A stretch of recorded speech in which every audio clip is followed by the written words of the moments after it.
नमस्कार दोस्तों, मैं एक सार में चंद्रशेखर उगले आपका अपने शेयर मार्केट यूट्यूब चैनल पे स्वागत करता हूँ। हम देखेंगे निफ्टी बैंक निफ्टी का एनालिसिस और हिंडनबर्ग के बारे में भी जानेंगे कि हिंडनबर्ग केस क्या है। मार्केट में ऑलरेडी बहुत ज़्यादा नेगेटिविटी थी अमेरिका के रिसेशन के चलते और बांग्लादेश में क्राइसिस हुआ था। अब देखो आपको धीरे-धीरे थोड़ा-सा समझाता हूँ कि बांग्लादेश क्राइसिस क्यों हुआ था कि उनके पीएम ने भी जो प्रेसिडेंट थी शेख हसीना जी, उन्होंने ये बात बोली थी कि अमेरिका ने उनका जो सेंट पीटर्सबर्ग या कुछ ऐसे नाम से जो आइलैंड है वो माँगा था। लोकल लैंग्वेज में वो नारिकेल जंजीरा बोलते हैं।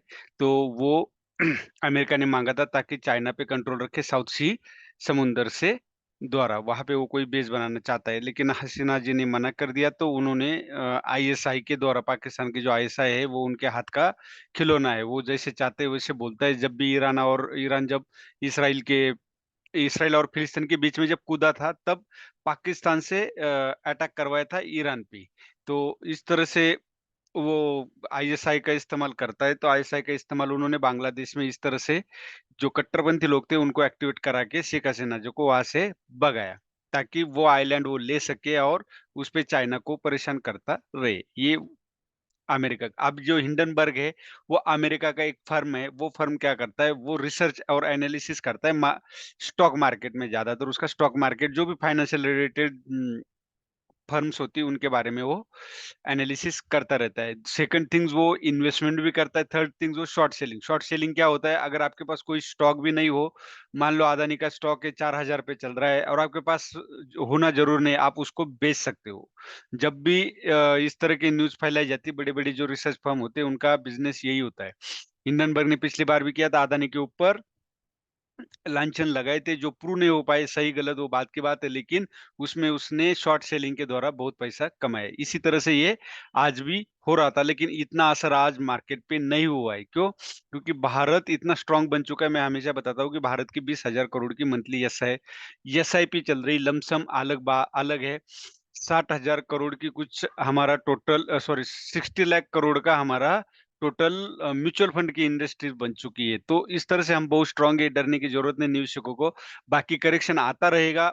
इस तरह की नेगेटिविटी जब आती है तो मार्केट में ये चीज़ें आती रहती है। जब वो सेबी चिप पे उन्होंने जो भी लांछन लगा है उसमें क्या उन्होंने सेबी चिप ने बताया कि जो भी उनकी फर्म है आईआईएफएल से उन्होंने फिर वो कौन-सी 360 नाम की कुछ फर्म जो बनाई थी, वो भी निवेशक से रिलेटेड है। उन्होंने अदानी में 2 साल पहले सेबी चीफ नियुक्त होने से पहले 2 साल पहले, उससे भी 2 साल पहले उन्होंने अदानी के कंपनियों में निवेश किया था। अब वो रिलेटेड स्टॉक मार्केट से इसलिए तो उसको सेबी चीफ बनाया गया है। अभी आप चाहो अगर लॉजिकली सोचोगे तो कोई भी आदमी जब इस मार्केट में आएगा तो वो पैसे से रिलेटेड ही होगा, वो पैसे के रिलेटेड नॉलेज होगा, तो वो पैसे कमाने की सोचेगा। एक बार उसको अगर यहाँ मौका मिल गया है तो वो पैसे कमाने की सोचेगा, तो ये चलता रहेगा। ये गलत है, मैं इसका सपोर्ट नहीं करता, लेकिन ये चीज़ें चलती रहेगी। ये इसलिए आप लोगों को बताता हूँ कि इन चीज़ों से घबराना नहीं, ये स्टॉक मार्केट में हमेशा चलेगी। जब तक स्टॉक मार्केट रहेगा, यहाँ भगवान भी आएगा तो भी कुछ नहीं कर सकता इस रूल के अगेंस्ट, क्योंकि अभी यहाँ पे कोई साधु संत को तो आप नियुक्त नहीं कर सकते, जिसको फाइनेंस के बारे में कोई नॉलेज ना हो। जिसको फाइनेंस के बारे में नॉलेज है, वो इतना नॉलेज किस लिए लिया है? पैसे कमाने के लिए। जब उसको इसमें मौका मिलेगा तो ज़रूर पैसा कमाने की सोचेगा। तो ये कोई भी आएगा तो ये करेगा, इसके बारे में हमने ज़्यादा सोचना नहीं है। हम बहुत फंडामेंटली बहुत स्ट्रांग हो चुका है इंडिया, तो इंडिया के इकोनॉमी भरोसा रखे और बाहर का कोई भी आएरा-गैरा इस तरह की अगर हमारे ऊपर लांछन लगाता है, तो हमने इन चीज़ों को अवॉइड करना चाहिए सभी इंडियंस ने। हाँ, जो कार्रवाई है गलत है, सही है, वो हमने अपने तौर तरीके से करना चाहिए, किसी बाहर के कहने से नहीं करना चाहिए। ये मेरा एक इंडियन होने के नाते यही सलाह सभी इंडियंस को, निवेशकों को खास तौर पे। ये हो गया। अभी यहाँ पे जो कैंडल बनी है अब वो हाँ, हिंडनबर्ग के बारे में बताता हूँ। वो क्या करता है कि इस तरह के न्यूज़ फैलाता है जिससे कि अमेरिका की इकोनॉमी कमज़ोर हो, निवेशक यहाँ से चले जाए। इंडियन निवेशकों में भी जो रिटेलर्स हो या व्होलसेलर जिसको बोल सकते हैं हम, या डीआई हो, जिसमें इंश्योरेंस और म्यूचुअल फंड आता है, इन लोगों में भी नेगेटिविटी हो और वो पैसा इकोनॉमी से निकालते रहे। जिससे कि इंडिया का नुकसान हो, इंडिया कमज़ोर हो जाए, ताकि हम इंडिया को भी हम काबिज़ कर लें। काबिज़ मतलब क्या? कि इंडिया का जो पीएम हो या प्रेसिडेंट हो वो हमारे अंडर रहे। हम जो बोलेंगे वो हमारी सुननी चाहिए, जिससे कि वो चाइना को परेशान करते रहे, क्योंकि चाइना एक उभरती इकोनॉमी जो अमेरिका के तकरीबन बराबर पहुंच चुका है, तो उसको कैसे परेशान किया जाए, तो उसको कोई कंट्री एशिया में चाहिए। तो उसलिए वो चाहता है कि इंडिया अगर कमजोर बनेगी तो हमारे नियंत्रण में रहेगा। ये उसके पीछे का मकसद है। तो अमेरिका डायरेक्टली इंडिया को किस तरह कमजोर किया जाता है, तो हमेशा कभी भी सामने से वार नहीं किया जाता, उसको बोलते हैं प्रॉक्सी वार। जो पीछे से वार किया जाता है, तो उसमें ये हिंडनबर्ग जैसे जो जॉर्ज सोरोस है, वो भी इसका एक as a part of promoter होगा मेरे अंदाज से। तो उसका काफी बड़ा शेयर है। तो वो यही काम करता है। बहुत सारे देश, श्रीलंका हो या पाकिस्तान हो, इन सब देशों में कंट्रोल करने के लिए इस तरह के लोगों का इस्तेमाल किया जाता है। इस तरह के जो फर्म्स होते ज़्यादा मात्रा में पैसे लेके रखते, इन सब लोगों का इस्तेमाल इस तरह से छोटे-मोटे देश को कब्ज़ा करने के लिए, दो छोटे-मोटे देश के ऊपर नियंत्रण करने के लिए, इनडायरेक्ट नियंत्रण करने के लिए इस्तेमाल किया जाता है। अब क्या है कि उसने, अगर आप देखोगे तो अफ़गानिस्तान हो या पाकिस्तान हो, जिसमें अमेरिका की ज़्यादा चलती है। भले अफ़गानिस्तान अमेरिका ने छोड़ा हो, फिर भी अफ़गानिस्तान के ऊपर चलती है। अब वो क्या हुआ, पाकिस्तान, अफ़गानिस्तान, अब श्रीलंका, इन 2-3 कंट्रीज़ में आप देखोगे सरकार गिर चुकी है। अब बांग्लादेश का भी हो गया। अब म्यांमार, वहाँ भी गिराया हुआ है, वहाँ भी सैनिक शासन है। अब भारत की बारी है, तो उनका भारत के ऊपर बहुत ज़्यादा नज़र है। तो इसलिए हम एज़ ए इंडियन इन चीज़ से अवेयर रहना चाहिए और डरना नहीं चाहिए, क्योंकि सत्ता पाने के लिए ये सत्ता पिपासु लोग कुछ भी कर सकते हैं। तो हमें इस पे ध्यान नहीं देना चाहिए। हमारी इकोनॉमी बहुत स्ट्रॉन्ग है। बहुत पैसा हमारा 20,000 करोड़ करीब महीने का आता है। ये ओनली एसआईपी की बात करो, लमसम अलग है। अब ये हो गया हिंडनबर्ग का। हिंडनबर्ग इस तरह की रिसर्च एनालिसिस में किसी भी कंपनी पे लांछन लगा देता है। वो क्या कैन बोलता है, इसमें क्या बोलते हैं, कैन मतलब हो सकता है, ये चीज़ हो सकता है, प्रोबेबिलिटी हो सकती है। जिससे कि क्या है, नेगेटिविटी आती है, उसमें वो पहले से पोज़ीशन लेके बैठता है, उसके बाद उसको उजागर करता है, जिससे कि उसको फ़ायदा मिले। जो कि आप 1 साल में कमाते हो, 1 वीक में वो कमा के साइड हो जाता है, बाकी बाद में आप झगड़ते रहो, लड़ते रहो। वो अमेरिका में बैठा है, इंडिया के कंपनियों पे, किसी भी देश की कंपनियों पे लगाता है। आप अमेरिका में जाके उसके अगेंस्ट लड़ नहीं सकते, उतनी पावर किसी की नहीं है। तो ये सब चीज़ें मार्केट में चलती आ रही है, चलती रहेगी और आगे भी चलती जाएगी। तो इससे डरना नहीं है। It is a part of market. जहाँ पैसा है, वहाँ ये सब चीज़ें चलेगी। अब एफआईडीआई की बाइंग और सेलिंग के बारे में अगर आप देखोगे, तो आपको पता चलेगा यहाँ माइनस 25,000 करोड़ हुआ है। कल की जो, आज की जो सेलिंग है वो 4,680 है, लेकिन यहाँ बाइंग 4,470। तो अगर आप यहाँ प्लस माइनस करते हो, तो 500 के तकरीबन हमें यहाँ से बाइंग देखने को मिलती है पॉजिटिव। अब निफ्टी में यहाँ देखोगे तो एक स्टार कैंडल बनी है। मैं हमेशा की तरह आपको बताता रहता हूँ, स्टार कैंडल मतलब क्या, बायर्स और सेलर्स के बीच में कांटे की टक्कर। और सेकंड थिंग्स, और यहाँ क्या दिखाई देता है, फ्लैग, इसको बोलते हैं पोलन फ्लैग पैटर्न। ये इनवर्स पोलन फ्लैग पैटर्न है। मतलब क्या, यहाँ से आप देखोगे, ये अगर लाइन खींचते हैं और ये लाइन अगर हम आगे इस तरह से लाते हैं, तो ये क्या हो जाती है, पोलन फ्लैग पैटर्न। आप समझ रहे हो, ये पोलम फ्लैग पैटर्न हो जाता है। तो ये नेगेटिव साइन है। मैं हमेशा की तरह आप लोगों को बताता हूँ, जब भी मार्केट को ऊपर जाना है, तो मार्केट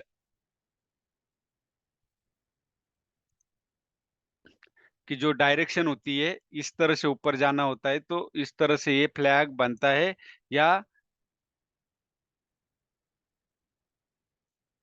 या इस तरह से ये वेज बनता है। ये वेज होता है, ये वेज इस तरह से बनता है। तो यहाँ देखो, मार्केट को नीचे जाना है, तो ये इस तरह से बना है, तो ये नेगेटिव का साइन है। तो ये मैं कोई अपने मन से नहीं बता रहा हूँ, जो मैंने पढ़ा है, जो मेरा एक्सपीरियंस है, उस हिसाब से मैं बताता हूँ। हो सकता है मैं गलत भी हो सकता हूँ। तो लेकिन फिर भी हमें जो 24,450 का जो रेजिस्टेंस है, वो ब्रेक होता है, तभी हम अपसाइड ट्रेड करेंगे। और डाउनसाइड के लिए हम 24,310 अगर ब्रेक होता है, तो हम, सॉरी, 24,300 पे हम शॉर्ट करेंगे।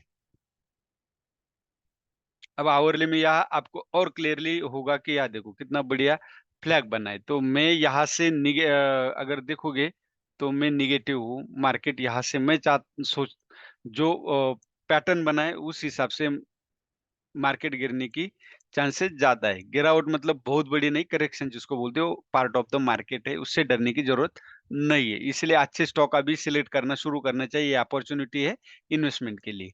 तो ये है 24,300 अगर ब्रेक होता है तभी हम डाउन साइड जाएँगे, और 24,450 जब ब्रेक होगा तो हम अप साइड जाएँगे। ये हमारी कम से कम 130 पॉइंट की रेंज है। अब 5 मिनट में हमें कहाँ पे ट्रेड बनता था? 5 मिनट में यहाँ पे ट्रेड बनता था, ये देखो ये जो लाइन है, यहाँ पे देखो लोअर हाई लगाना शुरू हुआ था। ये जब हायर हाई लगा, यहाँ पे तो किसी की बाइंग की हिम्मत नहीं थी, क्यों? ऑलरेडी मार्केट नेगेटिव, हाँ, आप इसके ऊपर खरीद सकते थे, क्योंकि रैली बेस अ, फिर रैली, वहाँ से भी नहीं हुआ तो यहाँ पे भी आप बाय कर सकते थे। क्यों? फिर सेम रैली बेस रैली। तो यहाँ पे भी आप बाय कर सकते थे। उसके बाद अगर सेलिंग करनी पड़े, तो आप यहाँ पे सेल कर सकते थे। क्योंकि यहाँ से सेलर एक्टिव हो रहे थे और लोअर हाई लगा था। यहाँ पे एक, ये देखो, इस कैंडल के नीचे आप सेल कर सकते थे। क्यों? अभी आपके ये समझ में आया होगा कि क्यों? क्योंकि ये देखो, ये इसको ब्रेक करने के बाद ये एक पिनट बना था, इसको असेंडिंग ट्रायंगल भी बोल सकते हो। उसको ब्रेक करने के बाद यहाँ पे शूटिंग स्टार बना, आप इसके ऊपर सेल कर सकते थे। बिल्कुल सिंपल ट्रेडिंग होती है इस कैंडल की। ये देखो, ये इस बायर और सेलर्स की इस कैंडल के बीच में लड़ाई होती है, ये वाली कैंडल, ये वाली कैंडल। तो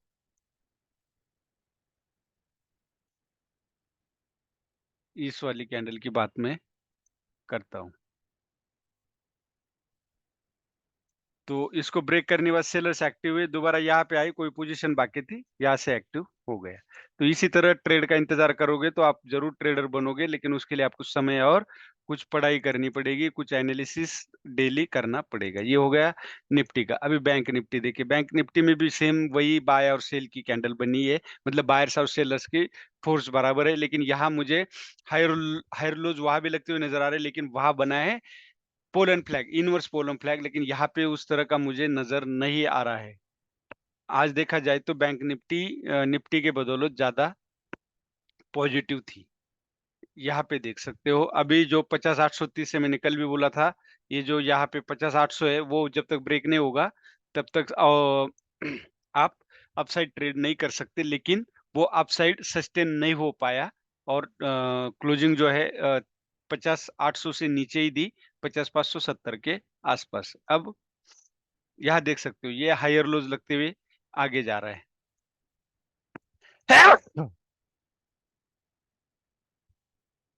हुँ। यहाँ पे सेम वही, कोई हिम्मत नहीं थी, यहाँ पे आप बाय कर सकते थे। मैंने आज पुट दिया, यहाँ पे मेरा पुट तो सक्सेस हुआ। यहाँ मुझे कम से कम 25-30 पॉइंट मिले, सॉरी 25 पॉइंट तकरीबन यहाँ पे मुझे पुट में मिले। लेकिन यहाँ कोई हिम्मत नहीं कर सकता था, मैंने भी नहीं की। मैंने पुट ही दिया, पूरे दिन पुट ही देता रहा। उसके बाद आप देख सकते हो एक स्टॉप लॉस हिट हुआ, एक एक में मुझे लगता है लॉस कवर हुआ है। अब यहाँ पे देख सकते हो आपका ट्रेड कहाँ पे बंद रहा था, ये देखो। इस तरह से अगर आप लाइन जोड़ते हो, तो इस कैंडल के नीचे आपका ट्रेड बनता था, और मैंने मेरे टेलीग्राम चैनल पे ये दिया भी था। यहाँ पे देख सकते हो करंट रेट, सॉरी, यहाँ पे मैंने लिखा था शॉर्ट बिलो 50,690, और वो यहाँ पे ये देखो 50,690 मैंने बोला था। आप ये इधर ब्लैक आंकड़ा देख सकते हो, तो वहां पे आपको मौका मिला है। अभी आप बाय करना हो तो आपको 50,830 के ऊपर ही बाय करना चाहिए। क्यों? क्योंकि यहाँ पे यम पैटर्न बन चुका है। अगर देखा जाए तो आपका टारगेट क्या होगा यम पैटर्न का, ये भी मैं आपको दिखा देता हूँ फिबो नंबर से। ये हार्मोनिक पैटर्न का एक सीबीसीडी पैटर्न है, ये फिबो नंबर के हिसाब से चलता है। तो आपका जो टारगेट होगा, वो फर्स्ट टारगेट 786 होगा, मतलब कहाँ पे? 50,295 पे। तो 50,530 अगर ब्रेक होता है तो आप डाउन साइड ट्रेड कर सकते हो, वरना आपको 50,830 ब्रेक होने का इंतजार करना चाहिए। और जो ऑप्शन चेन है उसको देख के आप अभी ट्रेड कीजिए। इंडिया विक्स के बारे में अगर देखा जाए तो इंडिया विक्स जितना कम होगा उतना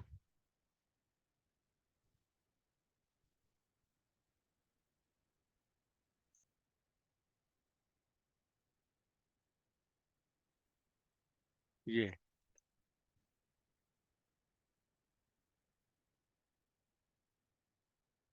अगर हम डेली भी इंडिया वीक्स देखना चाहे तो जब इंडिया वीक्स ज़्यादा होता है, ये याद रखिए, इंडिया वीक्स अगर बहुत ज़्यादा होता है तो आप समझ लो कि मार्केट में बहुत ज़्यादा डर का माहौल होता है, मार्केट वोलेटाइल होता है और वहाँ से गिरने की आशंका होती है। तो जब इंडिया विक्स बढ़ता है तो कभी भी एंट्री नहीं करनी चाहिए क्योंकि स्टॉप लॉस बढ़ते, अनिश्चितता ज़्यादा होती है मार्केट में और आपके लॉस होने के चांसेस ज़्यादा है क्योंकि तब मार्केट पैटर्न फॉलो नहीं करता, अंधाधुंध भागता है। तो उस टाइम पे हमने दूर रहना चाहिए, पैसे नहीं मिले तो कोई बात नहीं, लेकिन लॉस से बचना चाहिए। अभी हमारा 15 के करीब 13-14 के करीब है तो ठीक है इंडिया विक्स, इसका मतलब अभी तकरीबन हमारा सेटल हुआ है। मार्केट गिरेगा भाई तो इस तरह से नहीं गिरेगा कि जो ब्लड बाथ वगैरह जो बातें करी जाती है उस तरह से नहीं गिरेगा। गोल्ड भी अभी थोड़ा-सा पॉजिटिव ट्रेड कर रहा है, क्रूड ऑयल भी देखोगे तो पॉजिटिव ट्रेड कर रहा है। तो